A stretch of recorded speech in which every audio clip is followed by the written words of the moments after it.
And they've also asked me about podcasting in general. So there's going to be a couple of things that I'm going to say along the way. First of all, I'm going to talk about people who want to get started into podcasting. And then for those of you who may have done some podcasting who want to try and get the very best sound from your gear, then I'm going to talk to you in a little while. So first of all, if you're new to podcasting and you want to get out there, you want to tell people what's on your mind, then all you need is two things. And you can do this incredibly cheaply. First of all, you can use Audacity, which is a piece of software which is freely available. And I'm sure if you've had a look around YouTube, you'll have heard lots of people talking about it. It is free to download. You are free to use it as and when you want. There's no restrictions on it. And it's a good bit of kit. I used it for quite a while. And there's lots of videos out there on YouTube which will show you how to get the best out of it. Now then, the other thing that you need, and it's probably the most important bit, is the microphone. Now, I was in Maplin last week, and I was looking at a pair of headphones by Sennheiser, which had a microphone attached to it, and it was £30. But the microphone, the trick is, the microphone was a sound cancelling microphone, which means it picks up from your mouth and just in front of your mouth, but anything else that's far away, it doesn't pick up. So dogs barking, telephones ringing, ambulances going past, it doesn't pick up any of that, which is just what we want.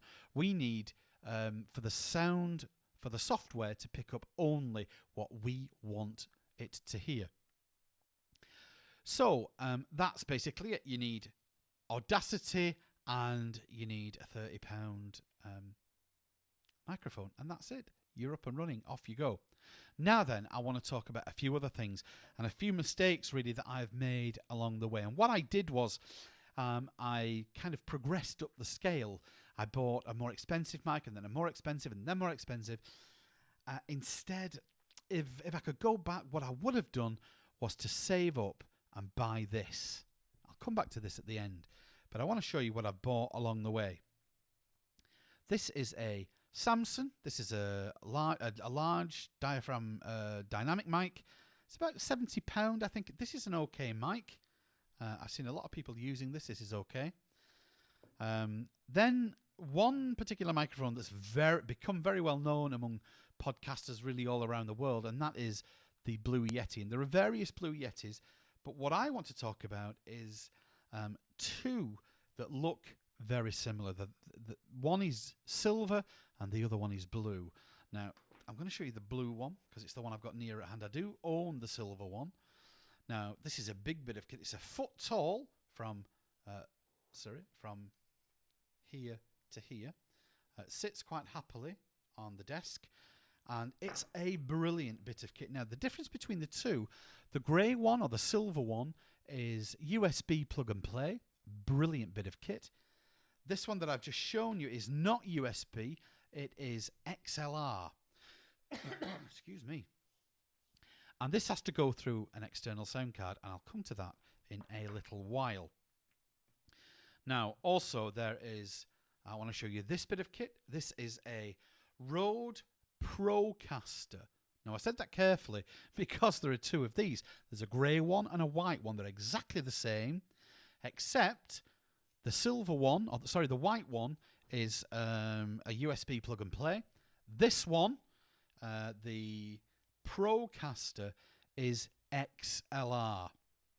So, why did I buy this one? Well, it took me a while to figure this out, but I was trying to figure out how I could put two microphones or record with two microphones at the same time. It sounds dead easy now I'm saying it to camera, but it did take me a while to figure this out.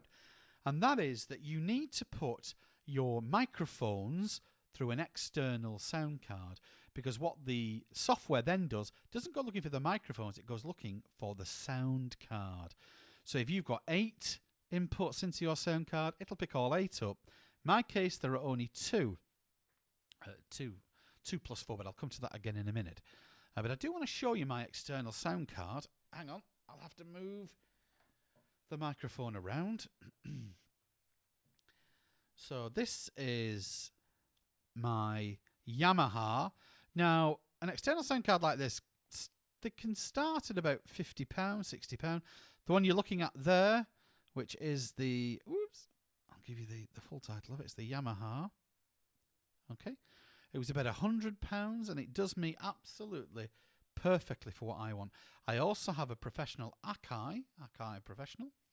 And to show you the front, now that's a little bit more complicated. It has another 4 inputs, so if I need them, they are there. Excuse me while I just put you back.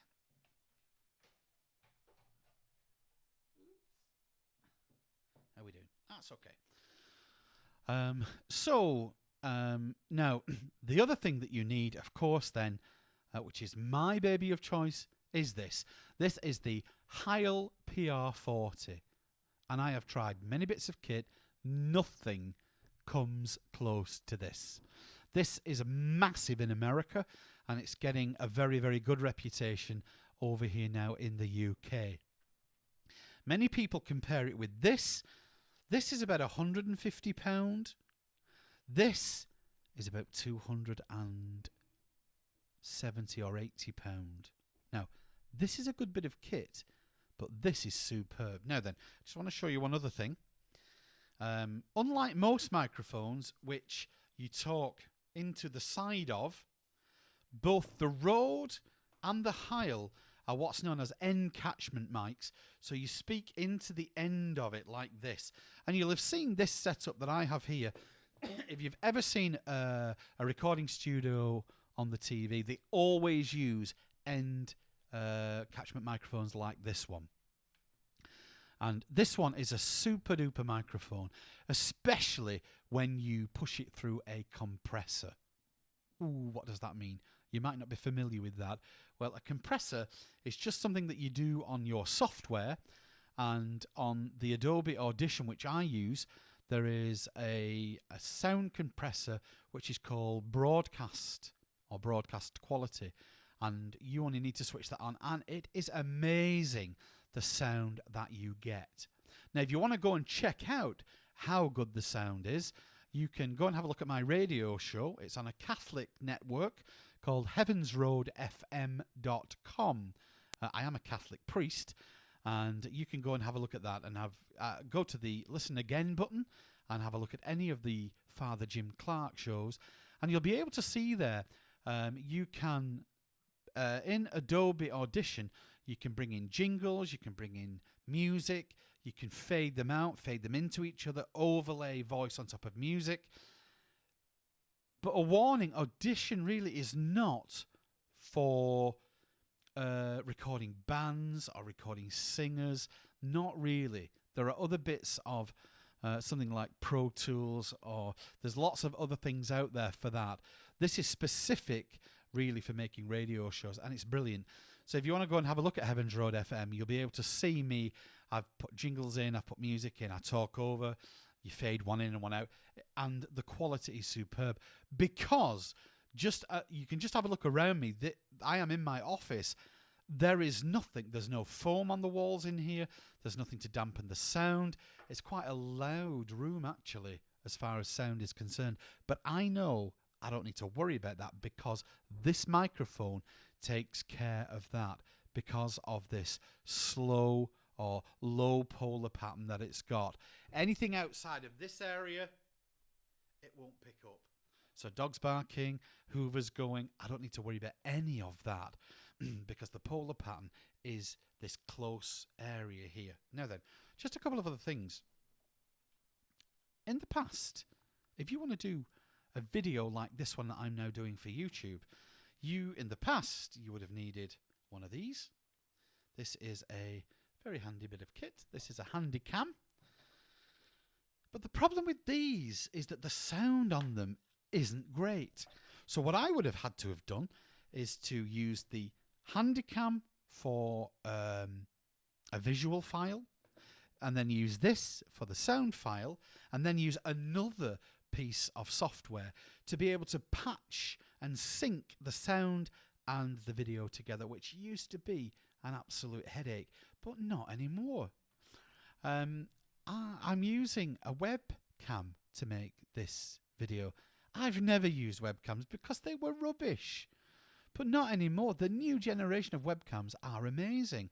The one that you're looking at me through is an HP webcam. It's full HD 1080. But the great thing about it is it has on board an inbuilt microphone. Now, in its software, it allows you to turn the microphone off. And when you do that, there's a drop-down thing that goes looking for other things that are plugged in. And when I went looking, hey presto, it found my external sound card. So I can now use this through the external sound card into the webcam. It patches and syncs it for me. It's absolutely brilliant. So that's all you need, really. So my advice would be, because if I could go back and do it again, it's exactly what I would do. Never mind all these different bits. If you do want a microphone that you're going to get a lot of use out of, the Blue Yeti. I have 2 of them. I still love them dearly, and I use them a lot. Oh, you can also see over my shoulder here, that microphone is not for podcasting. That's an SE microphone, and that is specifically for vocals, for bands, for musicians. And, you know, if you want to know and find out the difference between all these types of microphones, YouTube is the place. Go have a look. There's thousands of videos out there. That's where I got all my information from. So, I hope that's been of some use to you. All I want to leave you with is get out there, get podcasting, and good luck.